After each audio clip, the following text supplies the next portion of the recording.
Assalamualaikum warahmatullahi wabarakatuh. Perkenalkan, nama saya Riryantini, berasal dari SMP Negeri 2 Cileunyi, Subrayon 5. Pada kesempatan ini akan mencoba melaksanakan tantangan tugas dari Leksam Bedas, khususnya untuk bulan Juli 2024, yaitu reportase.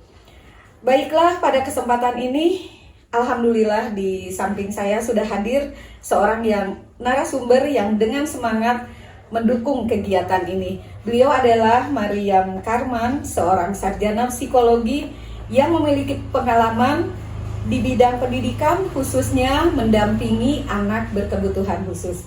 Selamat malam Mariam Karman. Maaf ini manggil teteh apa ibu ya? Mangga, boleh ibu aja. Boleh ibu aja. Oke, selamat malam Ibu Mariam Karman.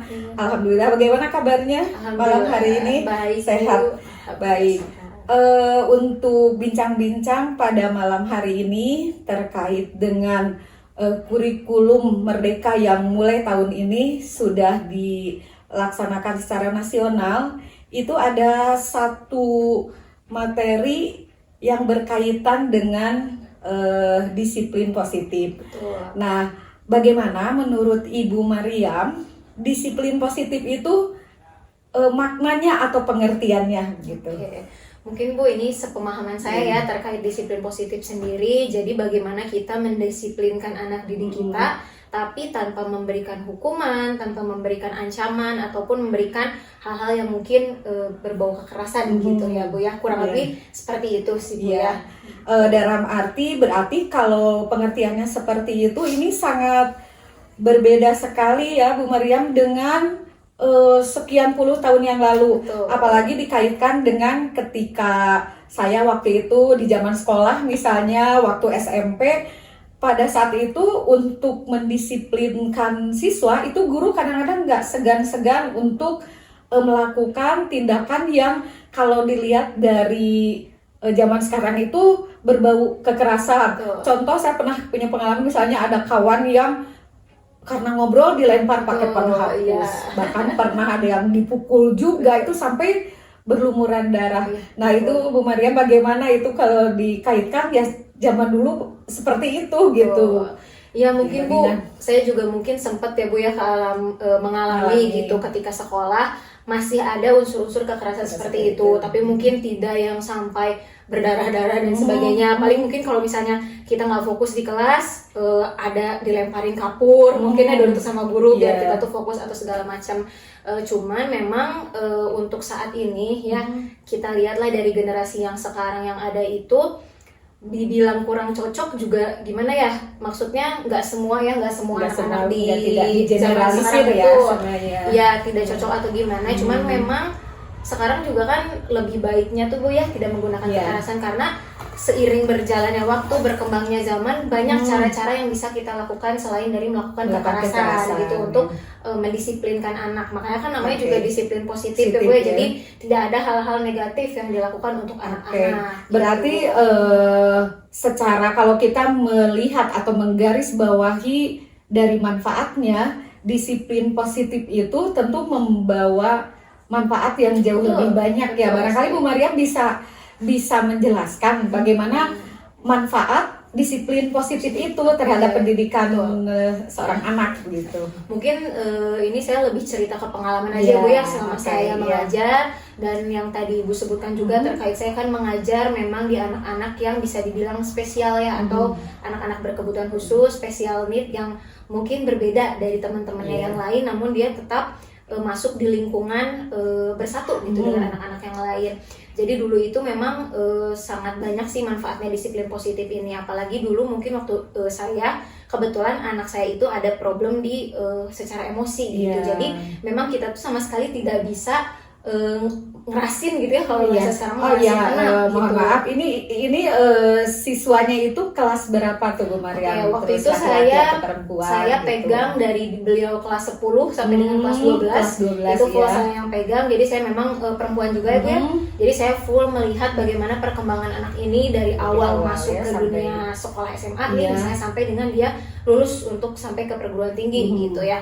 Nah, jadi memang dulu waktu pertama kali kelas 10 saya masih meraba-raba nih gitu ya, tentang bagaimana nih memperlakukan anak ini. Jadi gitu. masih mengamati, Masih masih mencari betul, cara masih bagaimana observasi, ya, betul. masih Karena observasi. dulu memang waktu pertama kali saya pegang problem anaknya itu, jadi kalau misalnya kita bicaranya terlalu tinggi gitu ya, nadanya tinggi, padahal maksudnya bukan marah Bu gitu Iya, ya, iya. cuma nada tinggi anaknya nangis. Nah Oh, gitu salah langsung ya satunya, betul. menunjukkan reaksi seperti Betul. itu. Nah waktu itu memang naik nada tinggi itu dalam artian kan misalnya kita sedang belajar ya, kondisi Iya, belajar waktu iya. itu. Kemudian misalnya kita tuh anak nih agak susah untuk menerima materi, terus kita agak ditekankan kayak ayo dong coba lagi gitu memberi kan. motivasi Betul, sebenarnya motivasi mah ya. sebetulnya. Cuma ternyata karena mungkin dia anak spesial, jadi dia nangkapnya berbeda gitu, terus jadinya malah nangis dan gak mau ya. belajar gitu Iya, ya. malah Betul. ini. Nah itu mungkin waktu masa-masa kelas 10, tapi seiring berjalannya waktu kan mungkin nanti juga dia kehidupannya terus berjalan ya Bu ya, jadi iya. nanti untuk selesai SMA mau apa nih anak gitu. Nah sebetulnya di disiplin positif ini juga nanti bisa ngaruh sih ke bagaimana kita mengetahui kedepannya nih anak tuh mau gimana, potensi anaknya tuh di mana, iya, gitu kan. potensinya Betul. apa gitu ya, kelebihan yang dia Betul, miliki iya. gitu. Apalagi kan untuk anak-anak yang berkebutuhan khusus ini mungkin berbeda dengan anak-anak yang lain. Mungkin anak-anak yang lain ketika dia pengen sesuatu bisa terus diusahakan sampai Iya. misalnya dia tuh jadi gitu pengen itu gitu. Tapi kan untuk anak berkebutuhan khusus mereka terbatas ya Bu ya. Betul, kemampuannya jadi, betul, ya. kemampuan terbatas. Jadi kita harus apa ya, intinya mendisiplinkan mereka, atau misalnya kasih mereka motivasi itu, atau misalnya mencari bakat mereka tuh ya kita harus pintar-pintar gitu, harus mencari. Nah, kira-kira barangkali dari Bu Mariam sendiri mungkin di akhir dari perbincangan kita barangkali ada saran atau masukan ya, khususnya untuk misalnya saya sendiri sebagai guru, atau mungkin bagi orang tua yang notabene mendidik di zaman sekarang itu memang tidak mudah, karena memang tantangannya jauh lebih berat. Tantangan dari era teknologi yang semakin pesat, dari dari adanya handphone misalnya. Nah barangkali ada saran atau masukan kaitan sama disiplin positif itu seperti apa untuk guru, untuk orang tua begitu. Sebetulnya kalau untuk saran sih mungkin lebih ke kita ya, walaupun misalnya secara usia sudah jauh, tapi kita jangan berhenti untuk belajar gitu, untuk menyesuaikan dengan perkembangan zaman mungkin ya Bu Mariam, karena betul. Perkembangan zaman ya mau nggak mau kita juga Kita harus mengikuti, mau ya. susah mau mudah kita Betul. tetap harus berarti kita mengikuti, harus gitu, harus mau berubah gitu ya, harus mau berubah. Kemudian Betul. yang selanjutnya ya kuncinya yang namanya punya peserta didik atau anak didik itu Bu sabar. Kuncinya entah itu mau anak yang spesial, mau anak yang reguler, tetap kuncinya mah sabar gitu, karena kan kita juga harus memahami bahwa ya namanya juga usia anak-anak ya Bu ya, usia remaja lah gitu, remaja ya, pasti mereka tuh lagi ada masa-masanya lagi labil ya, mencari jati diri.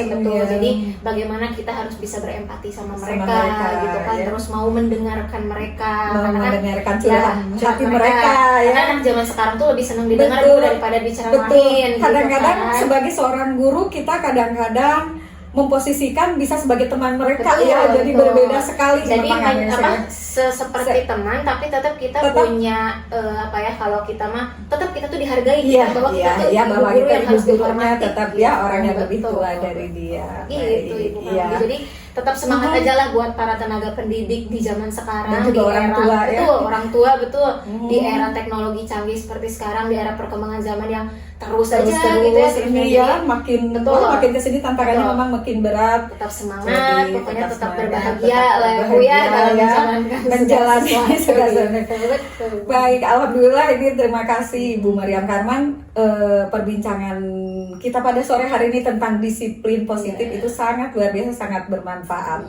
Sekali lagi terima kasih atas waktunya. Sama-sama Ibu.